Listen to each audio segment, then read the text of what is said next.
গোল, celebration আর উন্মাদনার আরেক নাম ক্রিশ্চিয়ানো রোনালদো। তবে এবারে মাঠে না থাকলেও এখন পুরো শহর জুড়েই রয়েছেন তিনি। সৌদি আরবে তাকে নিয়ে আলোচনা এখন মাঠের বাইরেই, কারণ রিয়াদের রাস্তায় রাস্তায় ঝুলছে রোনালদোর নিখোঁজ হওয়ার পোস্টার।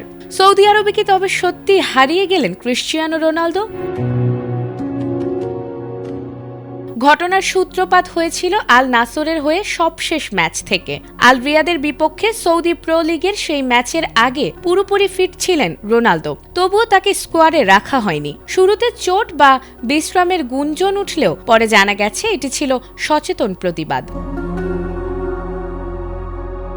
সৌদি প্রো লিগের 4টি শীর্ষ ক্লাব হল আল হিলাল, আল আহলি, আল ইত্তিহাদ ও আল নাসর। আর ক্লাবগুলোর মালিকানা রয়েছে পাবলিক ইনভেস্টমেন্ট ফান্ড বা PIF এর হাতে।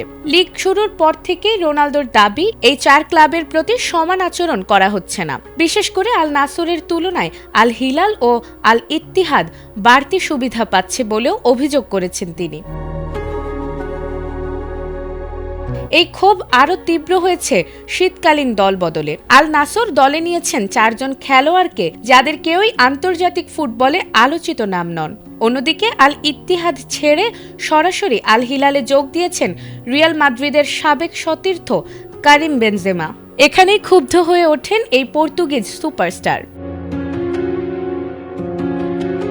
এই পরিস্থিতির প্রতিবাদ হিসেবেই তিনি ম্যাচ না খেলার সিদ্ধান্ত নিয়েছেন বলে দাবি স্থানীয় গণমাধ্যমের। আর তার অনুপস্থিতিকে ঘিরে পুরোপুরি সুযোগ নিয়েছে আল হিলাল সমর্থকরা। রিয়াদের বিভিন্ন এলাকায় সাঁটানো হয়েছে ব্যঙ্গাত্মক নিখোঁজ বিজ্ঞপ্তি। পোস্টারে কান্নারত রোনালদোর ছবির পাশে লেখা রয়েছে, একজন 40 বছর বয়সী ব্যক্তি যিনি সম্প্রতি অতিরিক্ত কান্নাকাটির বোঝা বহন করছেন, আর তার পরিবার তাকে খুঁজছে।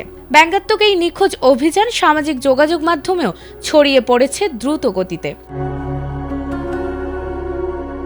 সবশেষ খবর অনুযায়ী এখনও রোনালদো ও আল নাসরের মধ্যে কোনো সমঝোতা হয়নি। ফলে এই বয়কট কেবল এক ম্যাচে থামে নাকি সৌদি ফুটবলে আরও বড় উত্তেজনার জন্ম দিয়েছে, সেদিকেই তাকিয়ে সবাই।